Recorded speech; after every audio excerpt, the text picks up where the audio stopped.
ರಾವಣನನ್ನು ರಾಮನು ಸಂಹರಿಸಿದನು ಎಂಬುದು ಲೋಕಕ್ಕೆ ತಿಳಿದ ವಿಷಯ. ಆದರೆ ವೈಕುಂಠಕ್ಕೆ ಮರಳುವ ಆತುರದಲ್ಲಿದ್ದ ರಾವಣನು ವಿಷ್ಣು ಭಕ್ತನಾಗಿದ್ದನು ಎಂಬುದು ನಿಮಗೆ ಗೊತ್ತೇ? ಲಂಕಾಧಿಪತಿ ರಾವಣನು ಬೇರೆ ಯಾರೂ ಅಲ್ಲ, ಬದಲಿಗೆ ವೈಕುಂಠದ 7ನೇ ದ್ವಾರಪಾಲಕ ಜಯನಾಗಿದ್ದನು ಎಂಬುದು 99% ಜನರಿಗೆ ಗೊತ್ತಿಲ್ಲ. ಭಗವಂತನು ತನ್ನ ಸೇವಕನಿಗೆ ಮುಕ್ತಿ ನೀಡಲು 3 ಬಾರಿ ಭೂಮಿಗೆ ಏಕೆ ಬರಬೇಕಾಯಿತು?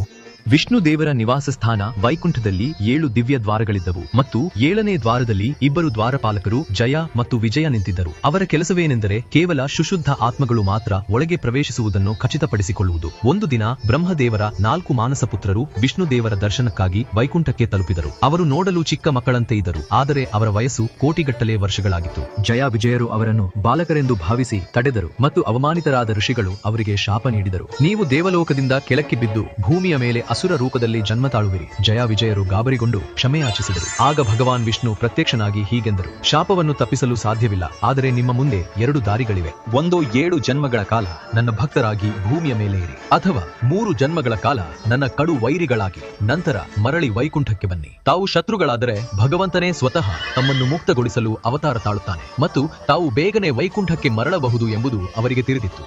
ಸತ್ಯಯುಗ ಹಿರಣ್ಯಕಶಿಪು ಹಿರಣ್ಯಾಕ್ಷರಾಗಿ, ಭಗವಂತ ನರಸಿಂಹ ವರಾಹನಾಗಿ ಬಂದ. ತ್ರೇತಾಯುಗ ರಾವಣ ಕುಂಭಕರ್ಣರಾಗಿ ಶ್ರೀರಾಮನಾಗಿ ಅವತರಿಸಿದ. ದ್ವಾಪರಯುಗ ಶಿಶುಪಾಲ ದಂತವಕ್ತರರಾಗಿ ಶ್ರೀಕೃಷ್ಣ ಮೋಕ್ಷ ನೀಡಿದ. ಕೆಲವೊಮ್ಮೆ ದೇವರು ಭಕ್ತನನ್ನು ಸೋಲಿಸದೆ ಮುಕ್ತಗೊಳಿಸುತ್ತಾನೆ. ರಾವಣನನ್ನು ಖಳನಾಯಕನೆಂದು ಭಾವಿಸುವ ಸ್ನೇಹಿತರಿಗೆ ಹಂಚಿ